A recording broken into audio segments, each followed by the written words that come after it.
جب خلفائے راشدین کا دور ختم ہو گیا، حضرت حسن پاک نے امیر معاویہ رضی اللہ تعالیٰ عنہ سے صلح فرما لی، تو امیر معاویہ نے امیہ ڈائنیسٹی کی بنیاد رکھی شام میں۔ اب کویسچن یہ پیدا ہوتا ہے کہ کیا جو بنو امیہ خاندان کا دور گزرا ہے، جو ان کا حکومت کا پیریڈ گزرا ہے، جو کہ 661 سے لے کر 750 AD تک گزرا ہے، تو کیا یہ خلیفہ ہے، اس کو خلافت کا دور بول سکتے ہیں؟ تو جیسا کہ نبی پاک صلی اللہ علیہ وآلہ وسلم کی حدیث مبارکہ تھی کہ میرے بعد 30 سال تک جو ہے وہ خلافت کا دور رہے گا، پھر اس کے بعد ہے ایک حکومت شروع ہو جائے گی، بادشاہت شروع ہو جائے گی، جو کہ ظالمانہ حکومت ہوگی۔ تو لہٰذا اس حدیث کو مد نظر رکھتے ہوئے بنو امیہ جو خاندان کی ہے اس کو حکومت کہا جا سکتا ہے، بادشاہت کہا جا سکتا ہے، مگر اس کو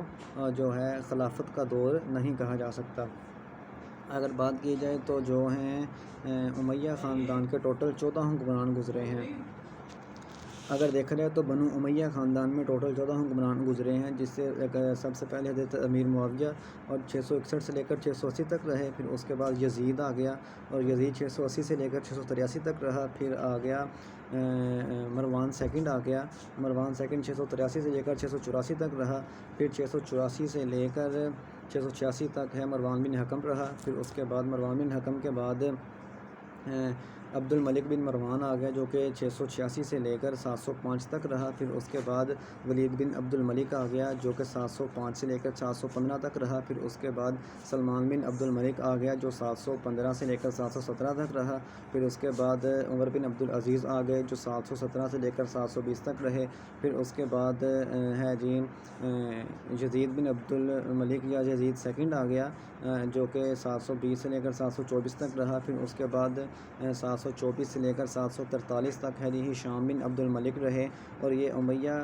خاندان کے جو لانگیسٹ ٹنیور ہے وہ ہشام بن عبد الملک کا ہے۔ پھر اس کے بعد 743 سے لے کر 744 تک 3 حکمران بدل گئے، ایک سال کے اندر 3 حکمران بدلے، جس میں آپ کے پاس ہے یزید تھرڈ، ولید سیکنڈ اور ابراہیم، یہ 3 حکمران گزرے ایک سال میں۔ پھر اس کے بعد ہے 744 سے لے کر 750 تک مروان سیکنڈ آ گئے۔ اگر دیکھا جائے تو یہ جو بات کی جاتی ہے کہ امیہ یہ کون ہیں، جو اگر نبی پاک صلی اللہ علیہ وآلہ وسلم کے شجرہ نسل کی بات کی جائے تو جس طرح سے ہے محمد بن عبداللہ بن عبد المطلب بن ہاشم بن عبد کلاب بن قصہ۔ اگر بات کی جائے تو جو بنو ہاشم ہیں ان کے آگے 4 بیٹے تھے، اگر ان کی بات کی جائے تو عبد الشمس ان کے بیٹے تھے، عبد المطلب ان کے بیٹے تھے، پھر اس کے بعد عبد الشمس عبد المطلب تھے اور الحکم ان کے یہ 3 بیٹے تھے۔ تو ان تینوں میں سے آگے اگر دیکھا جائے تو عبد المطلب سے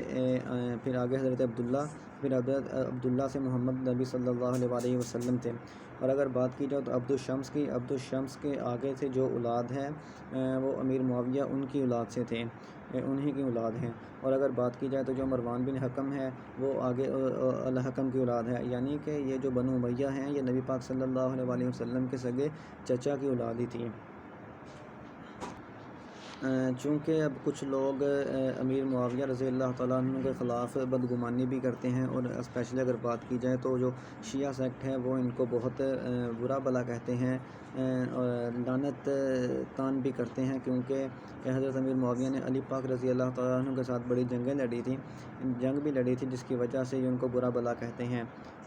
اگر بات کی جائے تو ہمارا ایمان ہے، مسلمان کوئی بھی شخص اس وقت تک ہوگا جب تک کہ